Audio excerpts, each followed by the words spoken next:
Yeah, that was so good. Wait, where you going? Wait, I can't see you. Where you going? Wait, wait. Hey, who are you?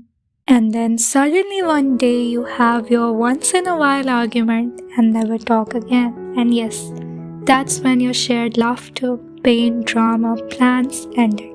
Now what to do with the memories that haunts you every day, surrounds you with doubt that maybe you were wrong.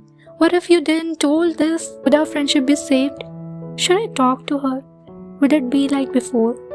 And in the silence with storms of questions and emotions striking you every time you see them, you have no choice but to forget the person you once giggled uncontrollably with. You bury the plans you made together and lock the places where you've spent forever.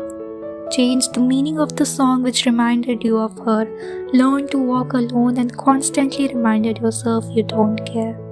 Your first heartbreak, you learn the philosophy of life that even your closest, dearest, partner in crime, your sidekick, can also leave.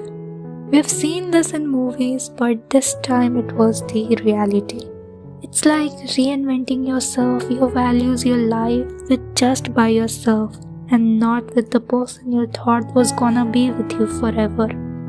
Isn't it funny how after the separation we only recall the good memories and forget the reason why we ended it? And then when we have to forget them, we recall the bad things done by them to make us feel less hurt.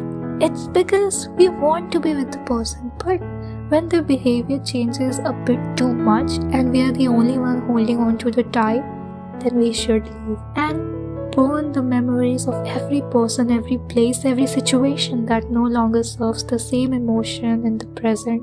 Although we still long for the moments we lived which used to bring smile on our faces, that are now forgotten memories we don't want to remember because we burned them.